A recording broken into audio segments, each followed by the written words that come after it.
Hello everyone and welcome to the class. This is David Acox with TechTalkAmerica.com, and today we are going over Final Cut Pro. For those of you who don't know, Final Cut Pro has been one of my favorite pieces of software since it's been out. I myself started video editing at the age of 14 years old. It totally changed my life, and I hope to share some of that with you, some of that joy, because it is incredible when you can create content, and that's what this is. It's an amazing tool developed by Apple, and I love it. So this class, a couple of things that you need to know about this class before you take this class. First is that this is part one. There is a part two to this class. That part two will be coming out in a few months. It's going to take some time for me to work on it. And part two is going to be once you kind of master the basics, which is what we're going over today. Part two is where we get to really take things up a notch. And I'm 5'7", so I would have to jump to. Anyway, that's where we're going to be dealing with things like special effects. We're going to be dealing with plugins, all sorts of the little tools that takes Final Cut Pro from a good piece of software to an amazing piece of software. So I strongly recommend that you check it out no matter what kind of video you're shooting. I promise you there's something for everyone in that class too. This class was originally going to be a premium class, meaning we were going to originally charge $10 to watch it. We decided to go against that, and instead what we're going to do is in between the major segments, we are going to have a very quick commercial break. Just wanted you all to know that that's the reason why it's free. If you prefer to download this class or have it without any commercials, you can still buy it as a premium class. It'll be $5. You can get it right through TechTalkAmerica.com. And just go to the premium classes button there. One thing I always like to mention in my classes on this topic is the date, because things can change very quickly. Today's date is January 24th of 2017. Happy New Year, yay. So if you're watching this class in all seriousness and it's more than a year and a half into the future, you may want to consider seeing if we've come out with another class since then.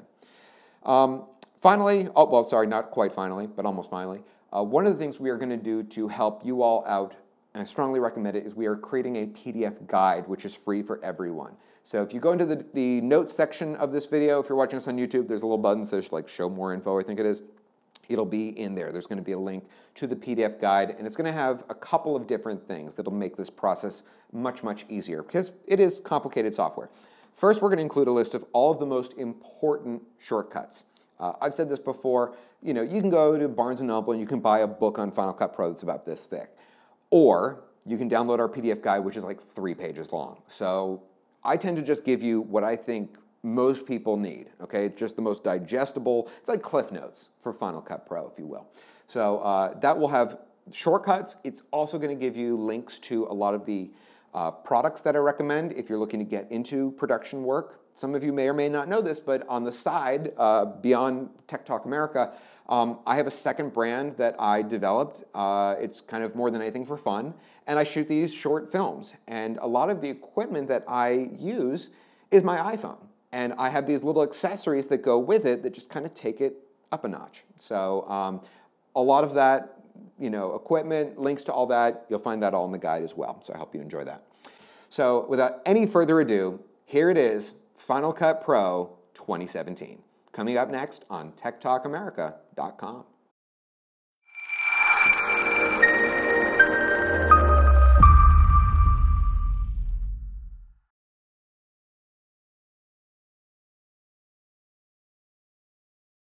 All right, folks, I think we are about ready to begin, and the first place that I would like to start today has to do with just very quickly going over preferences located within Final Cut Pro. So let's start there. We're going to go up to where it says Final Cut Pro at the top left and go into Preferences, which is the second item down. And really here, I just want to make sure that we're all on the same page. Okay, so there's just a couple of very quick things that we're going to go over here. Under Editing, these two bottom items here. Still images, this is just basically when you import an image into your project. If you're going to do something like the Ken Burns effect, how long do you want that image to be by default? You can change this, of course, but by default, what do you want that to be? Also, transitions. When you're going from one shot to the next, how long do you want to take it to transition if you're going to be doing something like a cross dissolve? My advice is 1 second. Here under Playback, Okay, this is really important. This is one of the areas of Final Cut Pro that has dramatically changed over the years. Back in the day, I've been editing for about 14 years now. Whenever you would make a little teeny tiny change, you had to manually tell the computer to process that change, and it took forever to get anything done. So now what it does is it will start to render things in the background. And for those of you who are already confused on terminology, let me just go over this real quickly. So what is rendering? Rendering is processing, okay? It's putting together what is that image. An example, excuse me, I just coughed and that sounded like a gasp. An example of this would be, let's say I want to make my footage black and white, okay? I could apply a filter to it, and that's going to have to process. It's going to have to render that. Another example would be if I speed up or if I slow down my footage, if I color correct it, if I add transitions. There's a whole bunch of different things that fall into this category, but my advice is that you have it start this process as quickly as possible. So you can see here, I waste no time, 0.3 seconds. FYI, you cannot use these little arrows to hit that number. You have to actually click into it, and you can manually punch in 0.3. Okay? Then we have the last item that I want to go over here in preferences. This is really critical, folks. This right here, files. There are two different ways that you can store files in Final Cut Pro. You can either tell it to copy the footage, the files, okay, to the library file, or you can tell it to leave them in place. The reason why this first option here is dangerous is because if you start this process and you end up really using this software, like you really get into Final Cut Pro, the problem here is that you are going to incredibly quickly bloat the size of that file. It's going to take up a giant portion of your hard drive, and moving all of your files from like a local library to an external library is not such an easy process. So my advice is leave the files in place and create your own file structure. And I'm going to show you actually how I use mine. So let's go over that real quick. Okay, we're back on my desktop now. This right here is my external hard drive. Now, if you're really not going to be doing a lot of video editing, you will find examples of the hard drives that I tend to recommend in the PDF guide that we're going to give you. Please note, there is one brand that I tend to kind of warn people about just because they seem to have an incredibly high fail rate, which are LaCie. The brand LaCie, it's not the actual drive that fails. It's the internal components. I've found, I used to have a client of mine who had 15 of them that failed. Incredible. I'm like, why did you buy 15 of them? Oh well. Anyways, so if you're looking for an external hard drive, you'll find a few of the recommendations that I tend to make in the PDF guide. But if you are looking to really get into this stuff, okay, like at the level that I'm at or more, then you might want to consider going something a little bit more heavy duty. This is what I use. This is called the Drobo. And if you would like some free consulting about a Drobo, provided that you're willing to use my little link when you go to buy it, I'm happy to do it for you. You can shoot me an email, dac@talkamerica.com. Just make the subject line Drobo consultation. And make sure you include your phone number, email address, and kind of a general idea of what your needs are, and I'll do my best to get back to you as quickly as I can. So what does my drive look like? Well, I keep all of my various projects in folders located within Footage Drive. Okay, so these are examples of some of the projects that I've worked on over the years. Okay, they're all here. These are, by the way, since some of you may be wondering what are these things, I actually have a second brand that I've developed over the last couple of years called Droning Provincetown. And basically, I fly an aerial drone. I've been doing it for a couple of years now, and I make these very elaborate videos of the various theme weeks where I live, which is at the very, very tip of Cape Cod. So the footage that we're going to be using today is actually from one of these. So what I do is I create a folder for each individual project, okay? And then I go into each of that and I import all of the footage, okay? Any photos, music, and I just make sure that all of that stuff is in one location, okay? So provided that you do something similar to that and you tell it to leave the files in place, you will be all good to go. That is preferences. So from here, what we're going to do is we're going to start to go through the process of creating a video. And so the first thing that we're going to do is we're going to create a library, then an event, and then a project, and then we're going to import. Okay? So we're going to go here to File and New. We're going to create a new library. And I'm just going to call this Demo. okay? You can tell that I've actually done this a couple of times. Actually, you know what? I have one already open, so let's actually open up that library instead. It's called Dummy. This is not take one of this project, folks. So when you are within your library, this over here is your library. Within your library, you're going to have things called an event. And within an event, you're going to have something called a project. I'd like to go over brief terminology here, just because I'm sure a few of you, your heads just exploded, so I'd like to put Humpty Dumpty back together again. Okay. What is an event? An event is basically a fancy word for saying a folder, okay? So let's say I am creating a movie, okay? An event could be Act 1, Scene 1, okay? And then another scene would be another event. The project, though, this is the project, okay? That is the actual edit. So that would be the movie itself, presuming it's going to be all in one file. Okay, so just wanted to go over that definition real quickly with you. So if we're going to create a new event, we're going to go to File, New, Event. I'm going to call it Winter. It's going to ask you, where is this event going to be stored? It's going to be within the library of Dummy. And if you want, with just one checkbox right here, which I believe by default it is set to be that, you can have it create a new project at the same time, which makes sense. Now, for the settings for your video, you can either have it be automatic based on the first clip that you go to use, or you can customize it. So example of custom settings, you can switch it, between 4K, 1080p, whatever you want. You can choose your frame rate. Just a kind of a good thing to know about frame rate, okay? The slower the frame rate, the more cinematic it's going to look. The higher the frame rate, the more smooth it's going to look. So this is the example that I've always given over the years.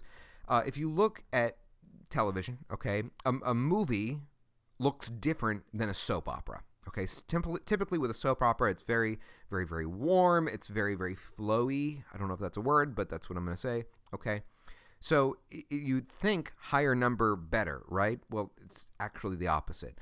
Usually the different projects that I'm creating, I do all in 24p, and depending on what it is I'm working with, the resolution I'll put at, in this case, we're dealing with 4K footage today, so I'm going to leave it at 4K. But the slower the frame rate, the more cinematic it's going to end up looking in the end.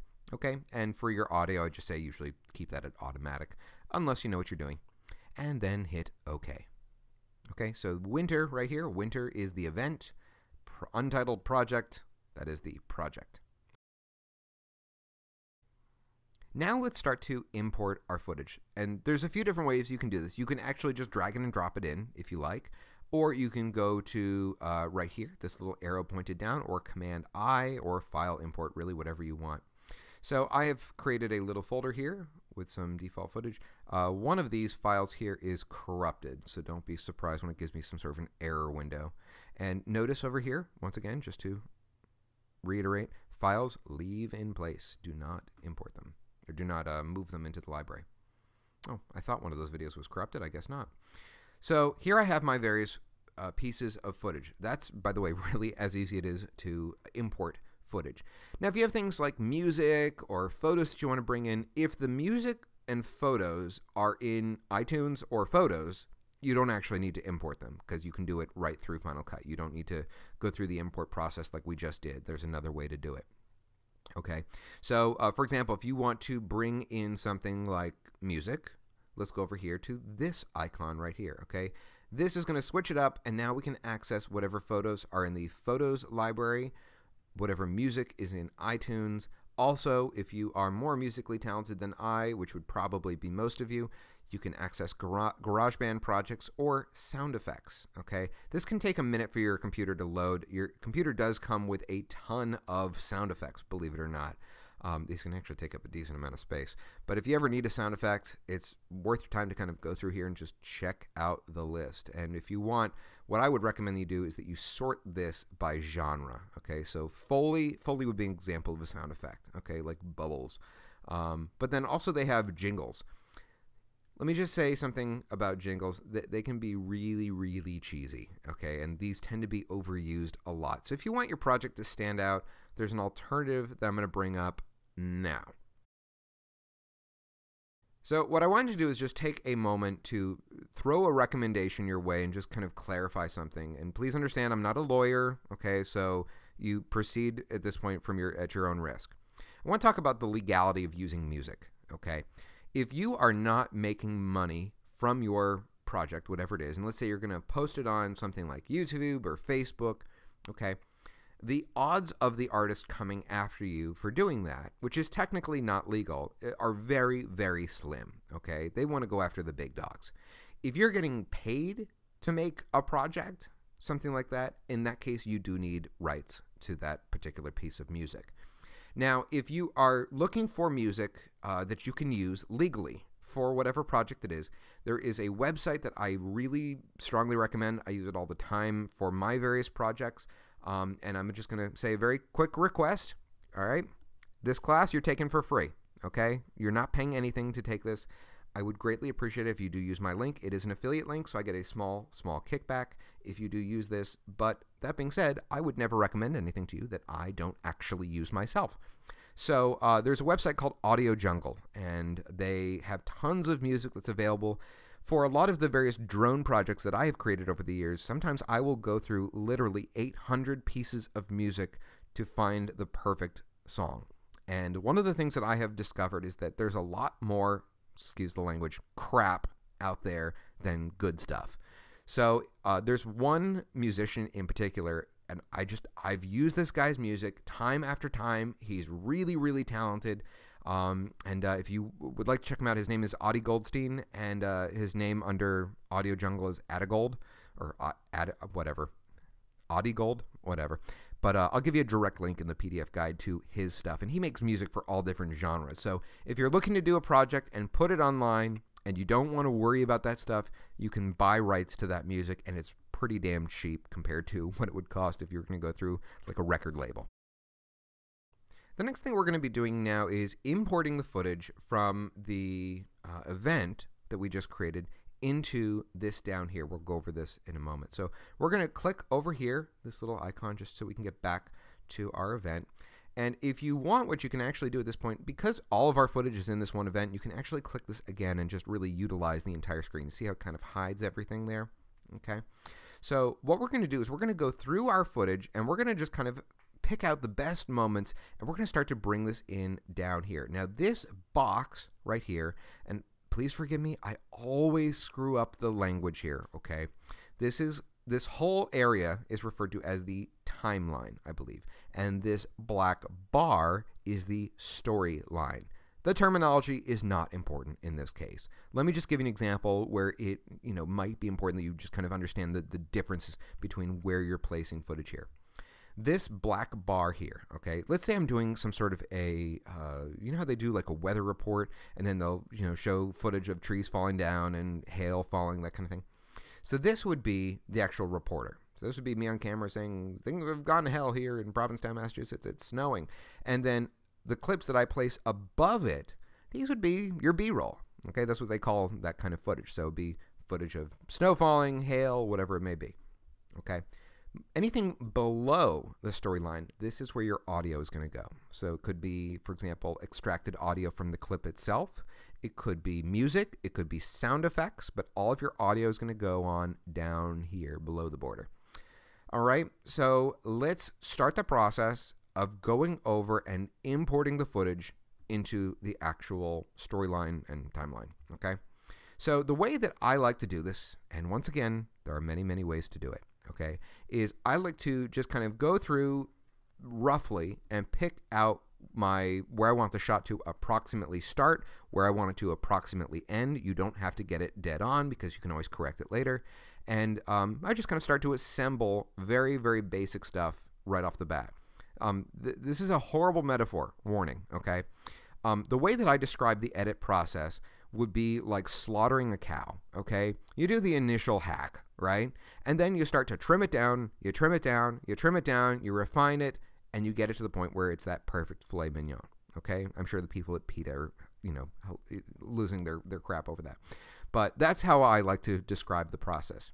Now you'll notice as I move my cursor over this footage, okay, it's giving me a preview over here, and that's what this is called. This is the preview window. We'll go over these other windows when we get there, okay? So don't worry about it. So what I like to do is I'm going to give you a shortcut at this point, okay? And we're going to first talk about setting your in points and setting your out points. So an in point would be the approximate moment that you want the clip to start, and the out point, you guessed it, is where you want it to end. This is where shortcuts are really, really helpful. So just think, in and out, I and O. So when you see that approximate moment where you want the clip to start, like let's do right there, okay? This is a couple weeks ago. I'm going to tap on the letter I, and you'll notice that when I do that, see how this little yellow box around it, see how it changed right there? Okay, so it's telling the computer this is approximately where the clip is going to start. Now, anytime I want to just play the video and see how it's looking, what I can do is I can tap on the space bar, and you see this, the little red line that's kind of following along, okay? That is basically the playhead, and the playhead, this is actually the playhead here, okay? But this is, as I move through, I can skim through the footage and see what it looks like at different moments in time, okay? So let me just kind of hit play and see approximately where this shot is going to end, and when I do want it to end, I'm going to tap the O key. All right, so we're playing, we're going up. Okay. By the way, if you would like to see the how this video actually looks when it's done, I'll put a link to that as well in the description of the video in the PDF guide. So that looks like a good moment for where this clip can end. So I'm going to tap the O key, and you can see right there, now that yellow box is right there. Now what we're going to do is we're going to bring it from here down to here. And there's a couple of different ways you can do it. You can drag it and drop it. If you like to do that, absolutely go for it, drag it and drop it. But I would like to give you my favorite shortcut key to do this, which is the letter E. Now what the letter E is going to do is it's going to put it at the end of the project. Okay, so I just tapped it there, and there it is. So as I go through here, let's find a few other little shots here, okay? So let's do, there's a shot here where I move forward right here. So I'm going to hit my I key to set the in point. We're going to play by tapping the space bar. That PDF guide is going to be really helpful for these shortcuts, I promise you. Okay, that looks nice and pretty. I'm going to pause by tapping the space bar again, hit the O key, set another out point, and once again, hit the letter E, and that puts it at the end of the project. So currently, this goes from this shot, if I play it, and it's just going to cut. Okay, it's going to go from that shot, cut. We have that shot there too. Okay. By the way, a lot of the shortcut keys that I'm going to give you today also work in iMovie. Not all of them, but quite a few of them do. Now, there are a couple of other ways that you can import footage into your timeline, storyline, whatever. Okay, so I want to go over those real quickly. There are a total of 4 different keys that you can use. I'm just going to tell you up front so that you don't freak out. E is usually what I end up doing, okay? But I just feel like it's important to go over the others, okay? The next one we're going to talk about real quickly, I'm just going to move the playhead at this moment. I'm going to move it in between these 2 shots, okay? The next one we're going to be talking about is Q, and technically Q means connect to primary storyline. So let me just find an example here, okay? Let's see. We got a shot, which is kind of a long shot just here through town. So I'm going to hit the I key, play. And when we're done, we're going to tap O. Okay. And now Q, so you can see what that does. So what this has done is it has essentially added this shot as B-roll. That's the equivalent of what it's doing. So it's just going to put it above this clip here. Now you'll notice anytime you have something above a clip, this clip is not going to get seen, okay? It's the same thing as basically cutting it. But when you're editing, you don't have to be necessarily clean with your edit. It doesn't have to be one perfect line here, okay? It can look as messy as you want. Many of my projects will look to the naked eye as being very, very messy. But it just means that I'm not using this shot at this time. So that's what Q does, okay? Let me just delete it so I can show you with that same shot. Let me show you what the other options are here. Okay, the next one is W. And what W is going to do is it's going to insert it where the playhead is, okay? So watch this. So you can see what it did is this used to be one clip. These 2 shots were one clip. And because the playhead was in the middle, it is essentially created a splice, okay? So that now that clip is in between those 2 shots. I don't find that personally to be that helpful. That's why I don't ever use it. And then we have D. So D is a little, D and W are very, very similar, okay? But what D is going to do is it's going to override this footage altogether, okay? So watch this. When I hit D, oops, sorry. I have to put my playhead here. D. So see, it didn't create any splice. It just wrote over it. That's what that does. So those are your key commands that you need to know just as far as bringing footage into your project. This is officially going to be probably the shortest segment ever in any of my classes. Just really important to go over. If you make a mistake, you need to know how to go back in time. Undo is Command Z, as it is with virtually almost every single app on the Mac. And to go forward in time, like let's say I go back a few changes, oops, I need to go forward, okay? Command Shift Z is redo, and the more times you tap it, the more steps you'll go forward in time. What I'm going to do at this point is I'm going to just very quickly throw together a few more shots so we have a little bit more to work with here, and then we'll go over more of the principles of basic editing. So now you can see I've just kind of thrown together a couple of extra clips here so we have a little bit more to work with, and I want to go over a few other principles of editing. First one I want to talk about is how to trim clips, and there are, once again, a couple of different ways to do this. Now, what I'm going to do is I'm going to zoom into my project here. It's hard for me to kind of describe this to you, so I'm going to do the best I can. I'm using a laptop right now.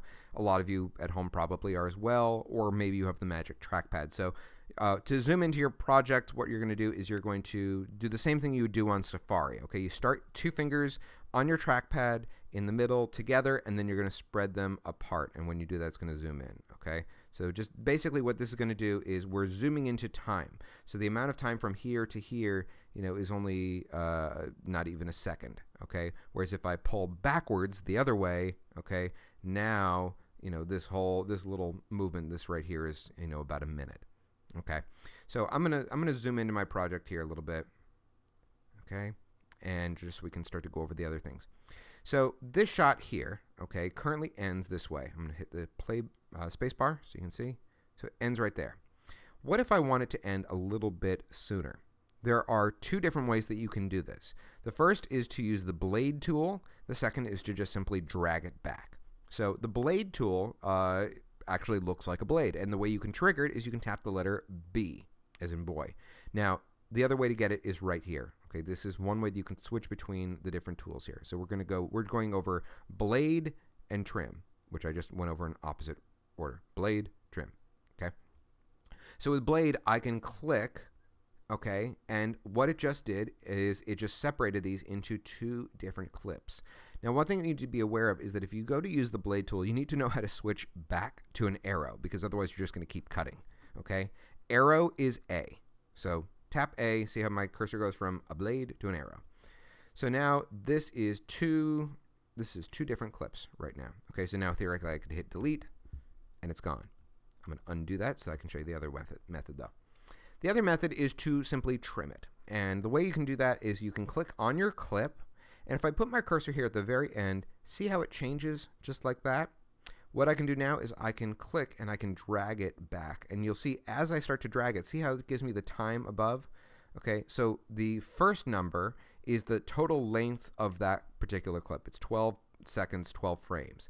And the second number there is I'm shortening it by 1 second and 3 frames. Okay, so just by doing that.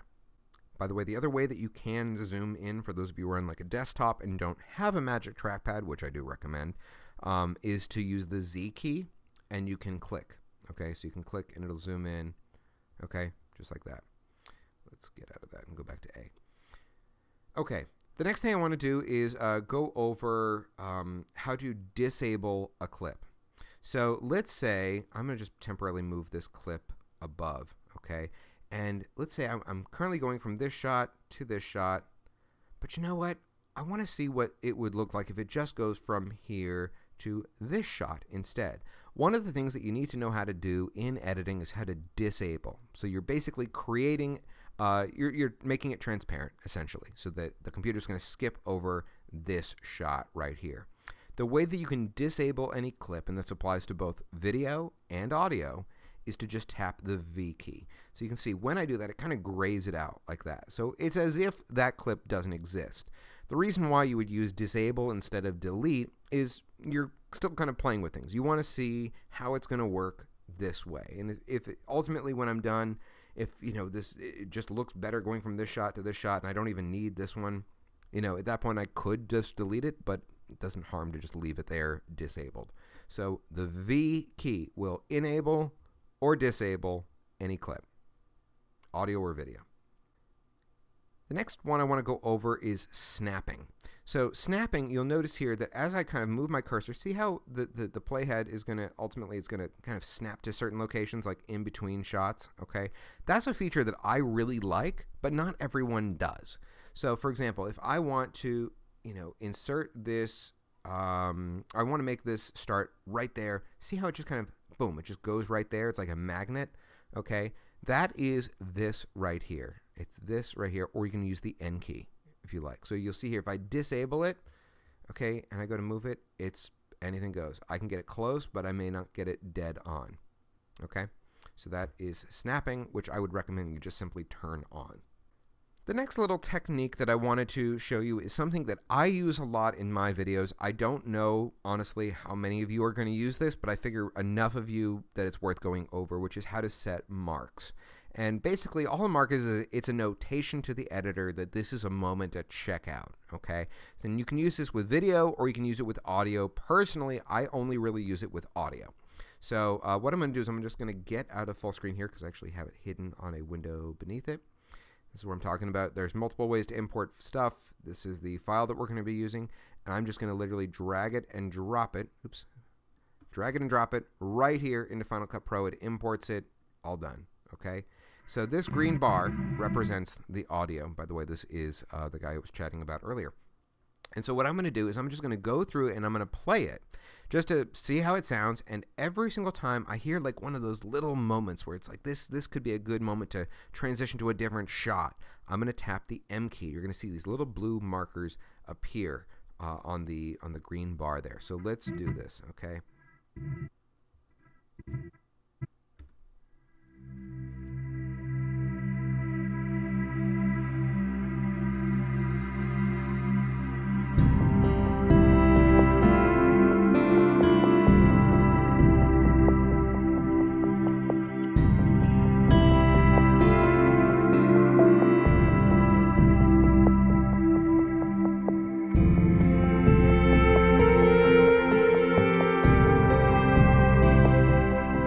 Should be enough, right? And the thing is, you don't have to use these, but it's just kind of a good thing if you're going to be doing some sort of a music type video. The next thing I want to do is I want to show you something about just dealing with audio levels in general. Now, we don't have any dialogue here, but what I'm going to show you applies to dialogue as well, okay? So we're going to zoom into the screen at this point so you can really see this. So there is a bar that is going through each clip, okay? See that thin line? It's right there on that clip. It's right there on that clip. And it says 0 dB if I have it here. That's 0 decibels. So it's just, that's the audio the way it is out of the can. Now you can boost or reduce the audio if you like. And you can do that by simply putting your cursor on that little bar and click and drag up as many as 12 decibels or down to mute if you like. There's another way to do mute if you like, but whatever you want. One of the things to look out for is you see, for example, over here, see how there's some red in there? Okay, you don't want red. You don't, really don't want much yellow. Some yellow's okay. Just you really don't want to get into the, orange or red state because at that point it's just going to distort on, whoever's watching it on their speakers. It's not going to sound good. The other thing that you can do here is I want to show you how to fade. Okay, now there's two different ways to fade it. I'm going to show you first how to fade it from the beginning or ending, and then actually later on I'm going to show you how to transition so that, let's say, if it's a whole piece of music, there might be a section that needs to come down a bit. I want to show you how to kind of create custom points where you can make it, go up a little bit or go down a little bit. So if you wanted to fade in, okay, if you look over here right towards the beginning of that clip, I'm going to have to zoom way, way in when I'm editing this. Okay, see that little green circle dot thing there? Okay, you're going to grab that and if you drag it to the right, in this case, see how it now says plus 5:13? So that means it's going to take 5 seconds and 13 frames to go from mute to the volume that I have it set at, okay? So you can make this as short or as long as you want. Typically, you want it to be brief, but you don't want it to be too fast or too low, depending on what you're dealing with here, okay? And you will find those dots at the beginning and end of every single clip when you put your cursor over it. See, if I put my cursor over here, it's right there. This clip doesn't have audio, so it's not going to do anything. But I just want you to see that you can fade in or fade out by grabbing that dot and just dragging it left or right. One of the things I want to show you how to do is how to detach audio from a clip. This isn't going to apply much to this project, but you may very well have a project where this is very important. So sometimes when you're dealing with video, you want just the audio. It doesn't matter if you have or don't have the video, but you want to separate the two so that they're not linked together. The way you do this on any clip is you're just going to simply click on it, and then you're going to secondary click on it. So if some of you know that as a right click, but it's right here, detach audio. And even if there is no audio, it'll still do it, just there is none. Okay, so now this is exclusively video, this is exclusively audio. The next thing I want to go over is how to move around shots. This is something that will absolutely drive some of you crazy if you don't master this right off the bat. There are 2 different ways that you can essentially move a clip, okay? And I'm going to give you an example right now. So this shot that I've got right here, okay, I want to put this back somewhere into my storyline. So what I'm going to do is I'm going to drag it, I'm going to drop it right in between these 2 shots. And you'll notice that when I do that, it pushed over all of these other shots to make room. Here's the thing, you're not always going to want that. For example, let me just reset this. Let's say that I have these shots synced to the beat of the music, okay? I don't want them to move. And when you're dealing with a lot of shots, it can be very easy to accidentally do this, okay? So there are 2 different ways to do this. If you tap the A key on your keyboard, okay, it will do what I just showed you. It's going to move things, it's going to shift things back so that you can put in your clip.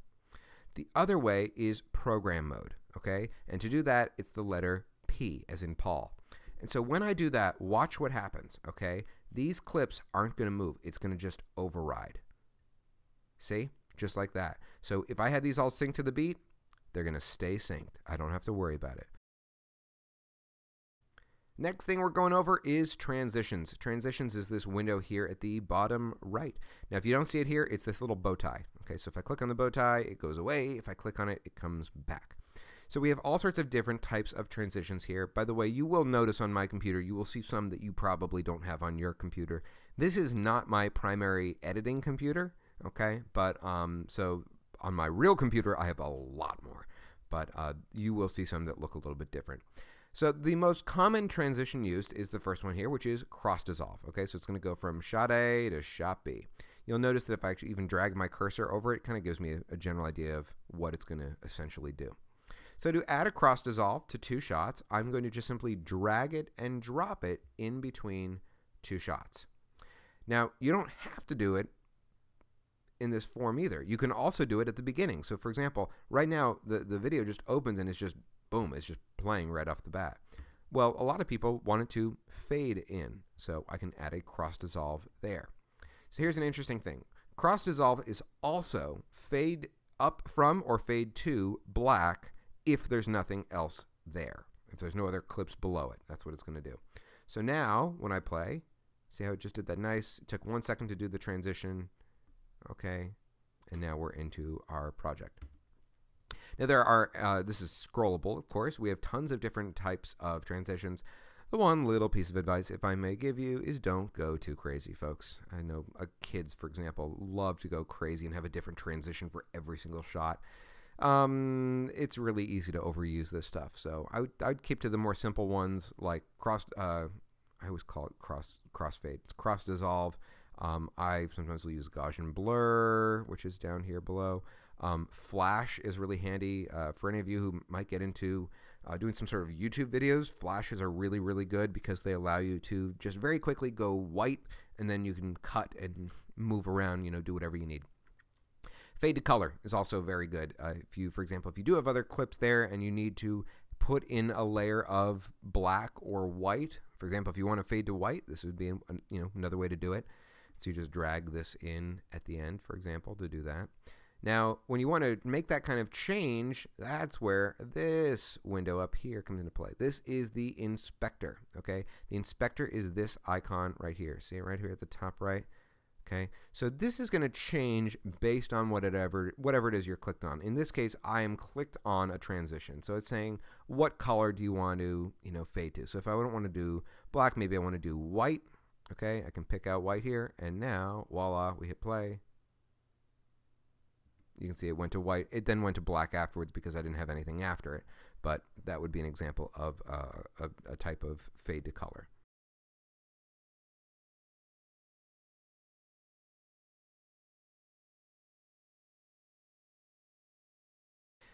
There are several different effects that come with your Mac if you want to seriously kick things up a notch. And if you really, really want your projects to look insanely amazing, I'm going to strongly recommend that you check out part 2 of this class, okay? Because that's where we're going to really get into this stuff, and I'm going to show you some third-party ones that just make all the difference between your footage looking potentially amateur and really, really professional.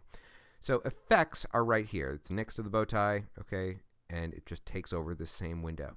We have 2 different types of effects. We have video and we have audio. So examples of audio would be like an echo or changing the modulation, the levels, that kind of thing.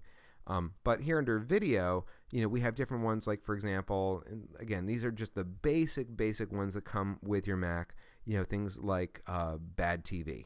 So if I want to see how this looks, let me just get it set up here. Okay, I can actually, you'll notice if I put the playhead over a clip and then I just roll my cursor, it's going to kind of give me an idea of what it's going to look like. So it kind of gives it that wobble look. And then same thing for black and white. Okay, this is one way to go black and white. You don't have to do it through that method.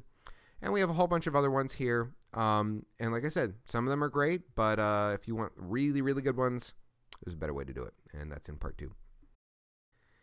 One of the things I like to do for all of my videos is I like to do just a little bit of color correction, and it basically just kind of makes up for what nature didn't capture or didn't exist in the first place.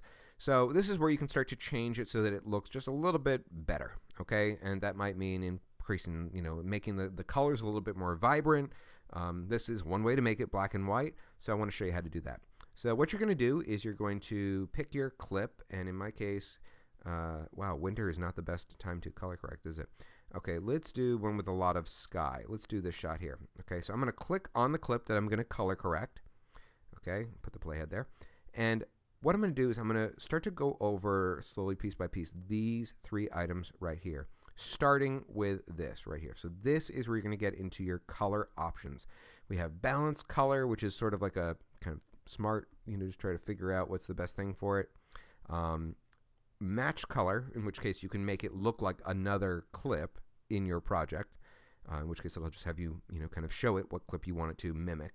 Or color board. This is true color correction. You can see here if you want to do the shortcut, it's Command 6. So let's go into color board, okay, and we have 3 tabs up here: color, saturation, and exposure. Personally, I don't do a lot here in color. This is where you can basically just kind of tweak certain aspects of it. So if I want to give it like a really freakish blue tint, I can make it, well, that actually doesn't look, I guess, that bad, but this will give it, as you can see there, a blue tint. Okay, and I can move it around. I can see how it looks with, a red tint. Terrible. Okay, this is a good point to use undo. Where we're going to really kind of hang out are these 2 right here, though: saturation and exposure. So within each of these, you'll see that we have these dots right here, and let me just kind of go over what these are. This one here on the left is global settings. Okay, so this is actually going to affect all 3 of these at the same time. I don't really use this a lot because usually I find that it's better to fine-tune it individually. And then we have the black, gray, and white. What these stand for: this is your shadows. So for example, in exposure, which is a better example for this, okay, you can see here if I kind of bring it down, it's going to take those dark points and it's going to make them really dark. If I pull it up, it's going to make them really, really light. So a lot of times here it's just kind of about slightly fine-tuning this a little bit. You'll see it's telling me I've gone down by 5%, just a little bit. Next one is your midtones, okay? Do you want those to look, a little bit brighter, a little less? So these are your grays in your image, okay? And then over here we have your highlights. So these are your brightest parts. See how like the clouds there, they really distort as I go up? Okay? So I'm going to just kind of keep it. That actually looks pretty good right there. And then here under saturation, sorry, I know we skipped around there a little bit. Okay, similar deal. Okay, so with this, what I find tends to make pretty much every shot look just a little bit better is just to slightly improve all of these by bringing these up just a little bit. And understand with saturation, with any of these, if you drag them down, you are desaturating. What do you get when you desaturate? You ultimately get black and white. That's the other way to get black and white. Okay, so with this, let me just kind of bring it to what I tend to use. Okay, so we just really more than anything, I tend to improve the shadows more than anything. So we just get that, blue sky, where we have color, we want to try to, show it off there. Okay, and we're done with that. Now, I want to show you a trick that I accidentally left out of the last time I taught this class. The amount of time that it took to, do that for one shot, okay, well, that's not so bad. But if you've got a lot of shots, this can take forever. So I want to show you a really simple way to take any effect and apply it to multiple clips at the same time. So what we're going to do in this case is I'm going to actually, first let me take this clip here and just move it back in. I'm going to take, because these are all shot pretty much same location, essentially, same time, so you would not always do this. I'm going to take all of the effects from here and just mass apply it to everything. So the way that you do this is you're going to click on the clip that you've already corrected or added effects to, whatever it may be, and you're going to copy it the way you would copy anything. Command C. Okay, so that copies it. And now what we're going to do is we're going to highlight just by clicking and dragging over these other clips. And we're going to do it's a little bit of a twist on paste. Okay, it's similar. It's Command Option V. So now if I kind of go back and skim, you'll see these all just got a lot brighter, a little bit more vibrant. You saw how quickly I was able to do that too. Let's do it for this shot too. Okay, that's your before. Let's apply it after. Pretty cool, right? That's a very noticeable difference that we only had to, correct once, and then we could just kind of apply it to every shot. Now, if if you're going to be a Hollywood filmmaker, you'd probably correct, these a little bit more, you'd refine it a little bit. But if you just want to make something and make it look good relatively quickly, this would be a better way to do it. Next thing we're going to be talking about, folks, is how to speed up or slow down footage. So to do this, we're going to click on whatever clip it is that we want to alter, and we're going to go up here to this little gear icon. It looks a little bit like a speedometer. Okay, these are your speed options. And as you can see here, it's pretty straightforward. You can slow it down, you can make it faster, you can set it to normal if you've already tweaked it, you can hold it. Also, this is where you can go to reverse the clip. So if I want, let's say I'm taking off, like for this clip here. Okay, if I want to, right with this clip, I'm taking off from the ground. If I want to make it look like I'm landing for whatever reason, okay, I could just click on that clip, go over here and hit reverse, and now it looks like I'm landing the drone, which looks a little weird because you can see people in the background walking in reverse. One thing that's important to understand about reverse, make sure there's no cars in the background because that's kind of a dead giveaway at that point. Let's undo that, okay? So if I want to make it, let's say I want to make it faster, okay? There's some default options here. 2 times faster, 4 times 8, 20. What if you want something in the middle? No worries. Let's just go with 2 in this case, okay? What I can do is I can zoom into this shot here and, oops, too much zoom, okay? See this purple bar here? I can grab that purple bar at the right, and if I move it to the left, what do you think that's going to do? Come on. That's going to make it faster. See how it's now changing the timing. It's now, so now it's, 800% faster. Or if I stretch it the other way, let me zoom out a little bit so I have room to do that. It's going to slow it down. You'll notice that when you're slow, it's orange. When you're fast, it's kind of purplish. Okay? So that's how you tweak the speed. Next thing I want to go over are cropping options. So there's a couple of different ways that you can tweak your shots, and I want to show you an example of one. So what I've done is I just extended this clip so you could see there's actually a mistake that I made here. So let me play for you what this clip actually looks like. Okay, so we're flying along, and then what happened was I stopped, and when I stopped, the leg, see that over there at the left-hand side? That's the leg of my drone. Okay, got into the shot as I was pulling back. Okay, so this is probably not the best example, but I want to show you how you could theoretically get rid of that. Okay, and one way is to crop it. So we're going to click on the clip and we're going to go over here. This is where you're going to find these options, and there are basically 3 different ways to do it. It's actually a little bit more than that. We have transition, crop, and distort, and these can be a bit confusing, so I'm going to try to go through them. What is transform? Transform is basically you're gonna stretch it. Okay, so you're gonna do something with it. Now, if I click on one of these middle dots here, see how we have these blue dots now at all the corners? Okay, if I grab this middle one, it's gonna distort it. Okay, so it's gonna do that. So usually you're not gonna typically deal with the middle one, but if I grab one of the corner ones, let me actually get rid of the inspector here so we can really see what we're doing here. I can drag it down. Oops, sorry about that. Let's do it from down here. It's easier. And see how it stays in proportion. So one way that I could theoretically deal with this is I can just basically scale it up so that it's just a little bit bigger. See how I can just make the leg disappear off screen there. So it's just kind of a little cropped in like that. That is the first option that you see here, which is transform. The next one, let's just undo everything we did. Okay, the next one here is crop.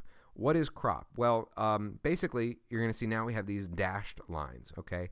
And so what we're going to do is we're effectively just cutting out the top. So let's say I want to make this ultra widescreen, okay? This is one way I could theoretically do this, okay? Filmed in CinemaVision or whatever they're calling it now. CinemaScope, is that it? I don't know. So this is one way that I could do it, okay? The other option, let's go back in time, is crop. See how we have 3 options right here? So we have, that was trim. The next one is crop. So what crop is going to do, let me just give an example here, is I'm going to move this box so that it's just that space there. See how I can readjust it? When I hit done, watch what happens. See how it did that? It got rid of everything and it made it take up the entire screen. Undo. The last one there under crop is Ken Burns. Okay, Ken Burns, it means the exact same thing that it does in iMovie. So Ken Burns is more traditionally used in photos, and what you're going to do is you're going to start at like one part of the photo and you're going to slowly move to another. Let me just grab a photo real quick here, folks, so I can show you a better example of this. Photos. Let me go into, this is just one particular album. Okay, let's go into this one here. I'll just use this shot right here. Okay. So I'm going to go into it, crop, Ken Burns, okay? So what I'm going to do is I have 2 boxes here. The green box that you see here that's on kind of the right-hand side, that is start, and red is end. Now you can move either of these boxes, okay? So, and you can also adjust, you know, how tight they are. So I'm going to, for this, I'm going to start the shot relatively close to the church, and I'm going to do that by grabbing the corner. I'm just going to drag. I'm just kind of repositioning it so I have my shot, okay, like there. And then for my end shot, I'm going to click out here in the red box. I'm going to just shrink this a little bit. And one of the key things to make the Ken Burns effect look good is you don't want it to be too dramatic, okay? It really doesn't take much for you to get the effect. So let's go just maybe a tad more. That might even actually be a little bit too dramatic. Now, here's the thing. If you want this to be less dramatic, there's 2 ways to change this up. You can either make the difference between these 2 boxes less, or you can increase the time of the shot. Okay? So, for example, if I hit done, keep in mind, what did we set our default to be? 5 seconds, right? So it takes 5 seconds to go from here. Let's hit play. Now, it's a little bit blurry because it hasn't rendered it yet, and that's the end. Okay? But the other way that we could make this work is we can simply drag out that clip. Remember, we're going to click inside the clip, grab right here, and we're going to drag to the right. Okay? So now it's going to take even longer to go from here to here. So watch what happens when I play it now. Forgive me, I know it is a little blurry. By the way, on that note, one thing you will notice if you're dealing with 4K footage is that when you're editing and you're playing, it's going to be a little blurry. But that's just so that it can move quickly and keep up with you. When you're done, it'll look, crystal clear. So that's the Ken Burns effect. Now, the other option that we have here is distort, okay? Let me give you an example where I use distort, which is when doing the Tech Talk America videos. If you've seen me on camera and there's like a monitor behind me, there's no actual monitor behind me. What we've done is we placed a graphic there of a monitor, and then we place another image inside of it. That image is not, the look of that monitor is not necessarily a perfect rectangle, okay? So what you can do with this is you can kind of adjust it a little bit. Okay, you create these little distortions, and you can grab any corner that you want, and so you can kind of imagine here what I'm envisioning. So if I want it to look like a monitor in the background, I need to scale this probably down first. This could ultimately be, see what it's doing here. It actually even looks like you're dealing with 3 dimensions. You're not, but it looks like it. So if I was on camera right here, this is the monitor behind me. See, it kind of, you don't really think about it, but that's not a perfect rectangle, okay? It just looks like it. It is because it's inside of a monitor and we associate it that way. One of the things that you'll find as you're going through and creating your video is you may have some footage that is not so stable and could use a little bit of balancing. There is a free way to do this, and there's a much better way to do this, which involves a special piece of software, which is going to be covered in the advanced class, which comes out in April of 2017. So if you just need some basic stabilization, I know this shot is actually okay, but work with me, folks. Okay, you're going to click on your clip, go over here to the inspector, and you'll see right here we have one checkbox. Just click it, and it will stabilize it. This does take a little bit of time for your computer to process this because it's got to analyze it first, and then it's got to apply it and render it. So it'll take potentially a minute or two depending on how fast your computer is. The next thing I want to show you folks is how to record a voiceover. And for those of you who are curious, the microphone that I'm using right now, which by the way for this particular clip may sound a bit off, but it's the same microphone I've used for the rest of this class. This is the Blue Snowball. The audio company is called Blue. The name of the product is called the Snowball. They do make different models of it now. So the very specific one that I recommend, same one that I use, you will find a link to that in that PDF guide. So in order to record a voiceover, all you need to do is go up here into the window menu, and we're going to go into Record Voiceover. So from here, we get a little pop-up window. You can see my voice showing up there. Hello, hello. Okay, popping up there. The little red button here is going to obviously record it. If you would like to name your audio clip, you can call it whatever you want. So I'll just call it voiceover. Okay, and these settings here are going to change based on if you are using headphones. And my advice is I would use headphones because most people who are doing voiceover work tend to better work on their modulation when they can hear themselves through headphones. So if you're going to do that, I would, the settings will match that. Okay, so you'd want your monitor, actually you'd want your monitor to be on, but I'm not going to do that right now because it's going to sound really, really weird. You're going to count down to record. That just means it's going to give you a 3, 2, 1 before you record. You'd probably want to uncheck this if you are wearing headphones. Okay, and what you're going to do is you're going to basically, sorry, I should stop moving my cursor. You're going to move the playhead to the part of the project where you want it to actually record. When you hit record, it's going to rewind 3 seconds, and then you can start your voiceover. And just to show you very quickly how it looks.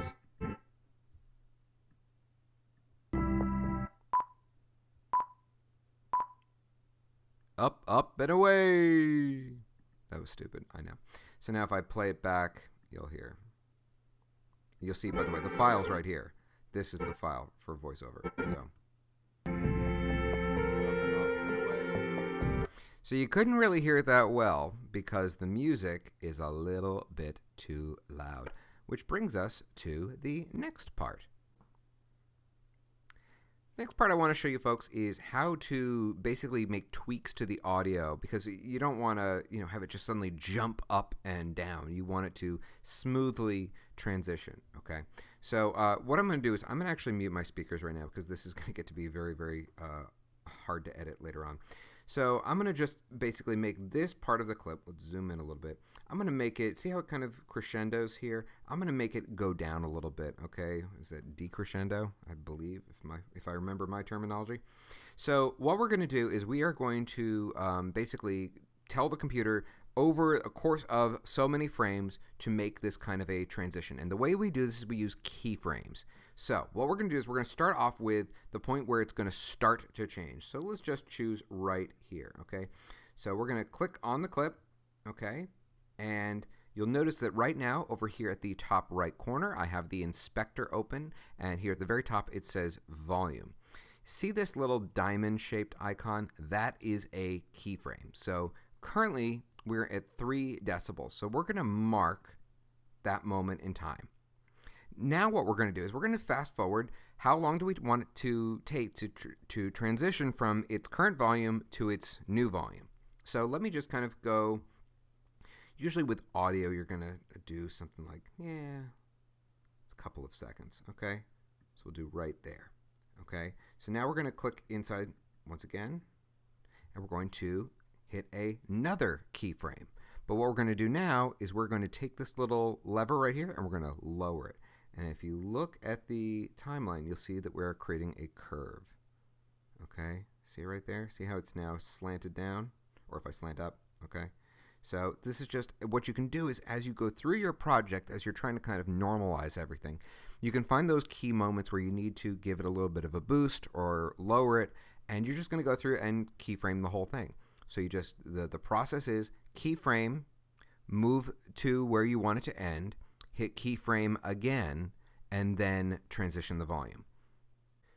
There are basically 2 different ways that you can add titles to your project, and I'm going to show you the real simple ones that come with Final Cut. Once again, if you want to get into like some really amazing 3D graphic text, that's where part 2 of this class is going to come in handy. So to get into titles, we're going to go over here to the top left, and it's right here, okay? So here we have titles, and there's also another thing here called generators. It may look like this if you have the arrows here that are not opened up. So let's open up titles. And you'll see here we have all these different types of categories. We do have 3D ones. These are the basic 3D ones that come with your Mac. So you can do, or come with Final Cut rather, I should say. So if I play these, you can kind of see a little bit of what they look like. So if I hit spacebar, okay, tumbles in, it tumbles out, okay? That'd be an example of one. And these, you know, if you've never seen this stuff, this is probably pretty cool to you. But there are ways to take this to a significantly more professional level. That's part 2. So I'm going to go right here into build in and build out. These are the real simple ones.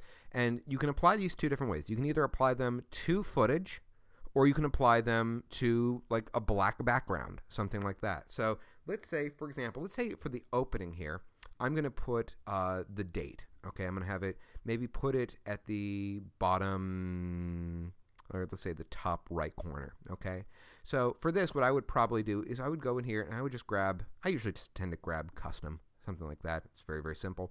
And you can drag it from here on top of your clip, and it's represented by that purple bar. Now, you guessed it, if you want to make this longer or shorter, you can grab either side. You can drag it out to make it longer, pull it in to make it shorter, whatever you want, okay?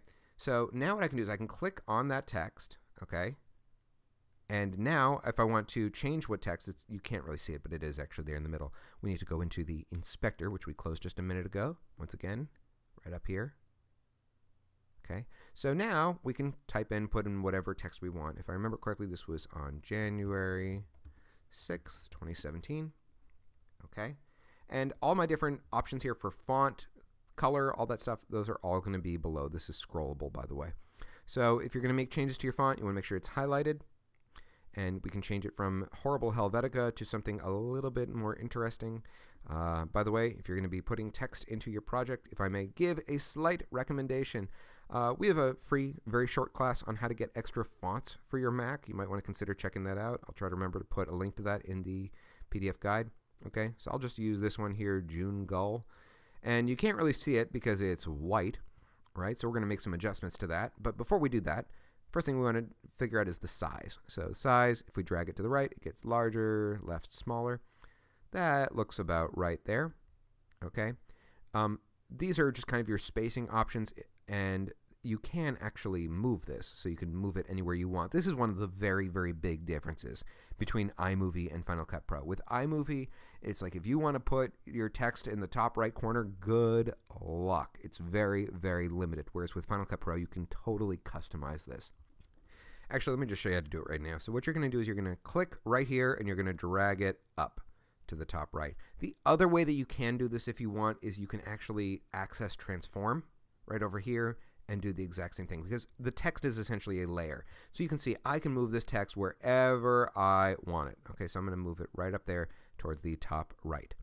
Now we're going to scroll down a little bit more. We're going to deal with the color. The color is called the face, and so we have it checked because you can see it. We're going to go over here to the right where it says show. Voila, there is our color. So let's change it over to black. Okay, or actually the other thing we can do instead, if we want, leave it white, and let's just scroll down a little bit more here, and let's just add a drop shadow. So that just kind of adds this little, makes it a little bit easier to read. Now if you want to tweak that shadow, make it a little bit easier to read, okay, we can once again just put the cursor to the right here and click on show, and we can change the distance. So the more distance you have, a little bit easier it's going to be to read that. Okay, just like that. Now the other way that you can add text is you can also add it over either like a black background or whatever other layer that you want. So I want to show you how to do that too. So to do that, let's do something a little bit more interesting. Not really interesting, just a little different. Let's use this four corners one here, okay? So you can put your cursor over and you can kind of get an idea of how it's going to look, okay?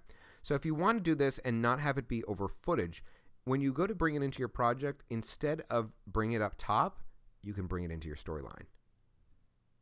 And so now, you can see here, it's over a black background. What if you don't want a black background? What if you want something a little bit different, okay? There's another way to do it too. So right underneath here where we have titles, we have something called generators. These are the ones that come with your Mac, okay? Or come with, I keep saying that, come with Final Cut. So we have some interesting ones here like clouds and counting, curtains, okay? Whatever you want. So you can also, by the way, just drag in an image if you prefer of a color or whatever you want. So if you go through generators here, you'll see we have some that are kind of animated like underwater. I just call this the Finding Nemo layer, okay? Let's just do that for fun. But you can also just do basic colors, and you can change these all. You can change them around using the inspector, okay? So let's just do underwater, under the sea. We're going to drag that and drop it into our storyline because this is going to be the overall footage. And then if we want our text to go over that, we just simply, where did it go? We were using, let's just use, where did it go? Oh, we were under built-in, that's why.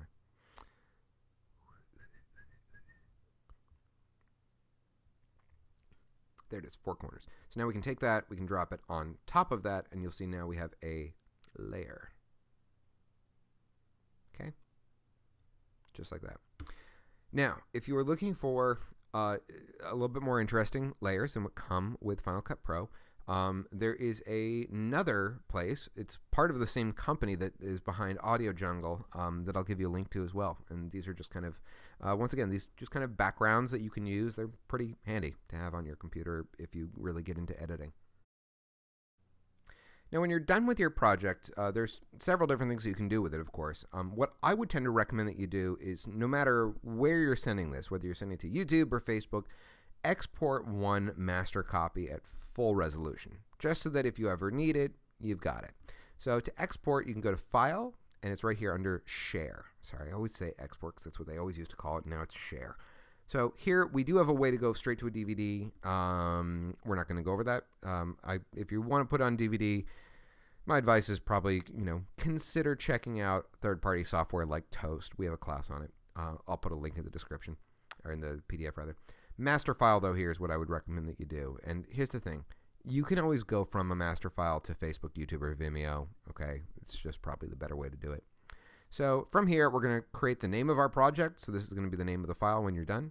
A little trick for those of you who are going to be putting this on Facebook or on YouTube. Make sure you put in a good title. You want to make sure that the title matches the project. Settings, okay? So this is where you can change the kind of codec that you're using. For most of you, I just say use the source one, whatever that is. Okay, and when you're done, hit next. One thing I will tell you, by the way, see this, it thinks this is going to be 10.3 gigabytes. This is never, ever correct, ever.